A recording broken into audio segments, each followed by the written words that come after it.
días, ¿cómo estamos hoy? Espero que bien. Muy bien, empezamos con el teorema de Pitágoras. El año pasado ya lo empezasteis a estudiar, pero vamos a hacer un pequeño recordatorio, una pequeña introducción. Vamos a explicar lo que es el teorema de Pitágoras y qué nos dice. Simplemente el teorema de Pitágoras nos dice que si tenemos un triángulo rectángulo, recordad lo que era un triángulo rectángulo. Un triángulo rectángulo es un triángulo con un ángulo recto, un ángulo de 90 grados. Simplemente nos dice que si yo pudiese calcular el área que forman los cuadrados de los lados, es decir, si este lado nos imaginamos que mide 3, pues si yo hago un cuadrado, entonces si esto mide B, esto medirá B, esto medirá B y esto medirá B. Si esto mide C,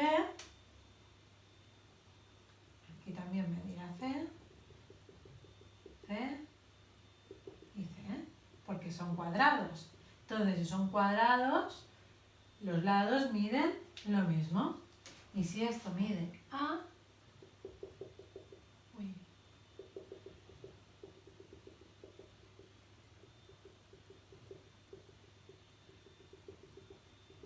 esto medirá, esto medirá, esto medirá. Entonces, ¿qué nos dice el teorema de Pitágoras? Que el área de este cuadrado de aquí, el área, tiene que ser igual a la suma de este área más este área de aquí. Y esto vamos a ver cómo se puede escribir en forma de una fórmula. El área de este cuadrado, como el área de un cuadrado es lado al cuadrado, porque es lado por lado y como son iguales el lado al cuadrado, ¿cuál será el área de este cuadrado? Muy bien, A al cuadrado. Tiene que ser igual a la suma de este área de aquí, que como es B, será B por B, B al cuadrado, más la suma de este área de este cuadrado de aquí, más C al cuadrado. Y ya está, ya lo tenemos. Entonces el teorema de Pitágoras simplemente nos dice que A al cuadrado tiene que ser igual a B al cuadrado más C al cuadrado. Y ya tenemos nuestro teorema de Pitágoras. Muy bien, pues ¿qué aplicaciones puede tener el teorema de Pitágoras? Hoy vamos a estudiar dos. La primera es clasificación de triángulos. Muy bien, pues empezamos con la clasificación de triángulos. Vamos a usar el teorema de Pitágoras. Recuerda que el teorema de Pitágoras es A al cuadrado es igual a B cuadrado más C cuadrado. Entonces, ¿cómo se puede utilizar esto? Pues, si A al cuadrado es mayor, en vez de ser igual es mayor que B cuadrado más C cuadrado, estaríamos hablando de un triángulo obtusángulo.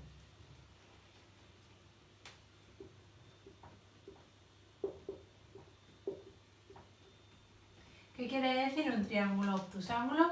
Que tiene un ángulo obtuso. ¿Y qué quería decir un ángulo obtuso? Que era un ángulo mayor de 90 grados. Si es igual, es el teorema de Pitágoras, por lo que tiene que ser un triángulo, muy bien, rectángulo.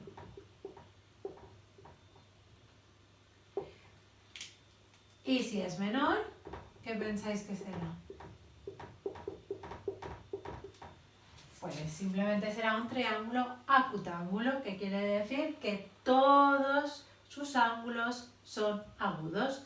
Todos los ángulos de este triángulo miden menos de 90 grados.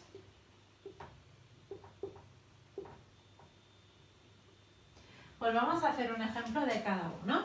Nos imaginamos que tenemos un triángulo que mide 3, 2 y 4, es decir, que sus lados miden 4 unidades, 3 unidades y 2 unidades. Y yo quiero saber que si es obtusángulo, rectángulo o acutángulo. A simple vista ya lo podríamos saber, pero vamos a hacerlo de todas formas. Entonces tengo que hacer el lado mayor. ¿Cuál es el lado mayor? El lado mayor siempre será la hipotenusa, siempre será A. Entonces, 4 al cuadrado. Y no sabemos si será mayor, igual o menor. Entonces 3 al cuadrado más 2 al cuadrado. 16, 9 más 4. 16, 13. Entonces 16 es mayor que 13. ¿Qué significa esto? Que este es un triángulo muy bien obtuso, obtusángulo. Perfecto. Vamos a por el segundo ejemplo. Si yo tengo un triángulo que mide 3 unidades, 4 unidades y 5 unidades. Ya sé que a simple vista se podría saber, pero de todas formas vamos a comprobarlo. ¿Cuál es el lado mayor? 5, 3 o 4. Muy bien, 5. Entonces sería 5 al cuadrado, 3 al cuadrado más 4 al cuadrado. 25, 9 más 16. 25, 25. Entonces es igual. Muy bien, perfecto. Entonces esto sería un triángulo rectángulo. Y vamos a por el último ejemplo, que sería que yo tengo un triángulo que mide 4, 4 y 5. Vamos a hacerlo. El lado mayor, ¿cuál es el lado mayor? 5, entonces tendríamos que hacer 5 al cuadrado, lo hago aquí, 4 al cuadrado más 4 al cuadrado, 25, 16 más 16, 25, 32. Entonces 25 es menor que 32. Muy bien, sería acutángulo.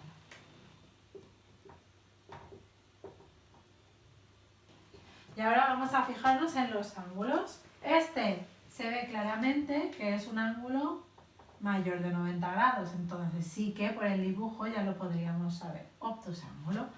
Aquí se ve claramente que tiene un ángulo de 90 grados y aquí, si os fijáis bien, todos los ángulos son menores de 90 grados. Y ya lo tenemos. Muy bien, vamos a por la segunda aplicación. Cálculo del lado que nos falta. Muy bien, pues ya lo tenemos preparado. Ahora vamos a utilizar el teorema de Pitágoras para hallar el lado que nos falta. Vamos a hacerlo con dos ejemplos. Cuando nos falte la hipotenusa o cuando nos falte un cateto. El primer ejemplo es cuando nos falta la hipotenusa. Nos imaginamos que yo tengo un triángulo que mide 5 unidades de cateto, 6 unidades de cateto y quiero saber la hipotenusa. Me falta la hipotenusa. Muy bien, pues recordamos siempre el teorema de Pitágoras. El teorema de Pitágoras es hipotenusa al cuadrado es igual a la suma de los catetos al cuadrado. Entonces, hipotenusa al cuadrado es igual a b al cuadrado más c al cuadrado. Entonces, ¿qué es lo que nos falta? La hipotenusa. Entonces la vamos a llamar x. Pues sustituimos, entonces nos quedará x al cuadrado es igual a 5 al cuadrado más 6 al cuadrado. Aquí siempre hay que tener en cuenta que la hipotenusa es o el lado más largo, que siempre va a coincidir con el lado opuesto al ángulo recto. ¿De acuerdo? Pero si por algún motivo no tuviésemos el dibujo del triángulo, nos tenemos que quedar que es el lado más largo. ¿De acuerdo? Acabamos de resolver esto, entonces nos queda x al cuadrado es igual a 25 más 36. X al cuadrado es igual a 61. Entonces, ahora para averiguar x hay que quitar el cuadrado. Para quitar el cuadrado se debe hacer la raíz cuadrada. Raíz de 61. Y esto, si lo hacéis con vuestra calculadora, da aproximadamente, porque hay que aproximar a 2 decimales, 7,81 unidades. Pongo unidades porque no he puesto si eran centímetros, metros, entonces cuando no se sabe qué son, se pone una U de unidades. Muy bien, ya lo tenemos. Ya sabemos que este lado, la hipotenusa, va a medir 7,81 unidades. Vamos a por el segundo ejemplo, cuando nos falta uno de los dos catetos. Muy bien, pues este es el ejemplo que vamos a resolver. Cuando nos falta uno de los dos catetos. Nos imaginamos que tenemos un triángulo rectángulo que la hipotenusa mide 9 unidades, uno de los catetos mide 4 unidades y el otro cateto no sabemos lo que mide. Lo vamos a llamar B y luego lo voy a sustituir por X. Da igual si lo llamamos B o si lo llamamos C. Da igual, tiene que dar exactamente el mismo resultado. Los catetos se pueden intercambiar. Lo que no se puede intercambiar es la hipotenusa. Muy bien, pues ahora sustituimos estos números en la fórmula y nos queda 9 al cuadrado es igual a x al cuadrado más 4 al cuadrado. Primero hacemos las potencias, 81 es igual a x al cuadrado más 16 y ahora todo lo que tiene x a un lado y todo lo que no tiene x al otro lado. El 16 se está sumando, pasará al otro lado, restando y nos queda 81 menos 16 que son 65 es igual a x al cuadrado. Entonces ahora lo mismo que antes, para quitar el cuadrado hacemos la raíz cuadrada y esto ya nos da que la raíz de 65 es aproximadamente 8,06 unidades. Entonces ya tenemos que el cateto que nos falta tiene que medir 8,06 unidades.